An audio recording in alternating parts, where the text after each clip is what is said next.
using technology to communicate this idea that, we are making art, even though this is the same tooling that, these giant tech companies use that are kind of like pulling apart the fabric of society. Instead of doing that with these tools and these processes, we're making visual art. I think it's important and something interesting, and I hope that people can understand a little more kind of like from this project.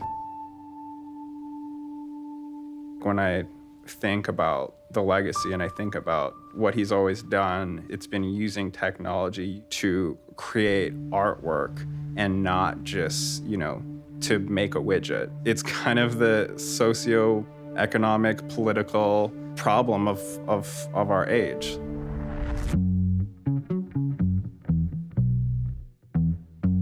My name is Dmitry Cherniak, and I make art using code. What's unique about working with Dmitry, he's making digital art. The idea that you can say, okay, well, this was generated in a fraction of a second by the computer. You're never gonna see this output again unless I save it. Using programming, I'm describing kind of exactly what I want to happen with some kind of parameters and randomness built in. And then you can change those parameters and see, very quickly what happens. I can start to warp things. Do we want it to be very messy? Do we want it to be very pure? You get the DNA, and then the algorithm knows how to take that DNA and express it in the same way, our body can express different traits from our DNA.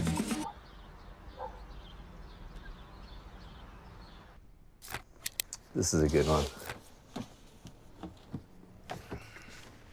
Fakes and misattributions. Hey, I'm Daniel. Nice to meet you, Daniel. Come on in. Thank you. We can start pulling some files and looking through original stuff. Yeah. He wrote that he decided to become an artist because, although it seems irrational, he felt that he could do more for mankind as an artist. So this is the actual archive, and then this is the library. This is Moholy's old personal books. Moholy was more of a pedagogue, it was more about experimentation, finding new ways to see the world, a way to make sense of what's around. My father died in '46. I was 13 years old. Portrait? Or? Yeah, that's a self-portrait. Art was to improve people's lives. He really believed that. Good art could make your life better. Moholy, being a constructivist artist, addressing themes of machines and architecture, created an uproar. I mean, it was in 1923.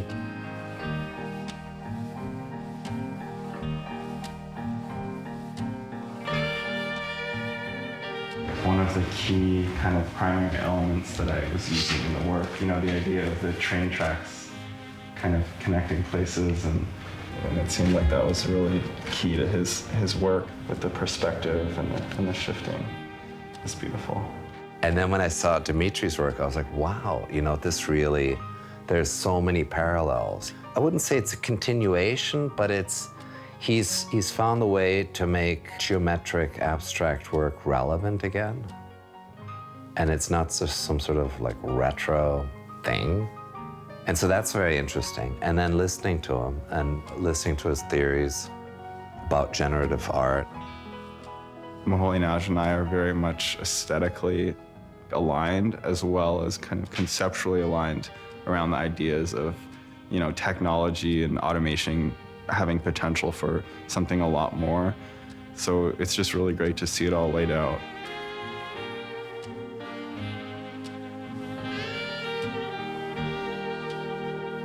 If I were to code a piece like this, first off, you have a circle with a dotted line.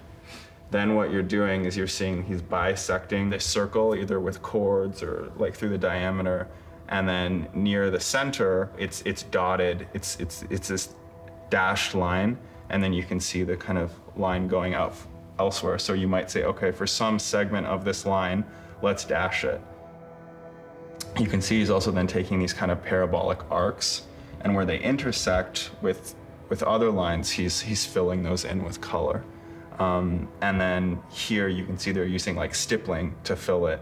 So instead of just saying, fill from this part to this part, you might say within this area, draw a dot and only draw dots within that area. And you want to fill it up with like a certain number of dots. Or you can see, all right, most of the time, these lines are bisecting through the center point.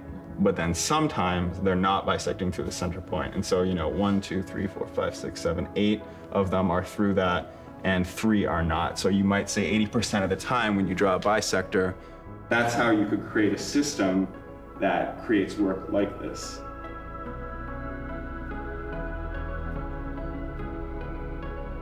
It would be really cool to do something that tied back to kind of these photograms and photography, and again, this processing and development of light, which she was really interested in. I've been a photo printer for 44 years. I have the pleasure of working with Dimitri on the Lightyears project. He's paying homage to Moholy by having it printed in silver gelatin. Most artists don't come and say, I want it with more contrast or less.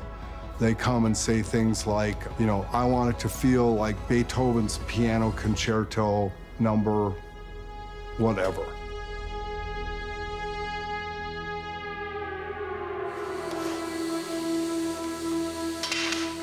Graphic design or photography, photograms. He held it all in equal respect, It was on the same level. There was no such thing as high art or low art to Moholy. Sometimes you kind of have stacks of lines, which was partially inspired by the Moholy-Nagy signature, which was the equal sign. The actual output, you kind of know what you want, and then you're trying to understand how do you convert that to this analog process? How do you create this physical output that is special and unique and analog and kind of ties this whole lineage of work together? He said, look, you are making these things, but try making it from an emotional place with those same processes. I think just how kind of precise and correct he was, and he described, the problems of where technology and art are. And he was doing this in the 1940s and saying, this is the problem of our generation. And now we're 3 generations after that. And, personally, I just feel like it's still something that really needs to be hammered in. It's been fantastic to get introduced to this world of crypto art and generative art and NFTs. Would he think that this is like a bad idea? The artist is no longer with us. I don't know. The idea of using technology, maybe he'd be okay with it. One person with a computer standing on the shoulders of art history.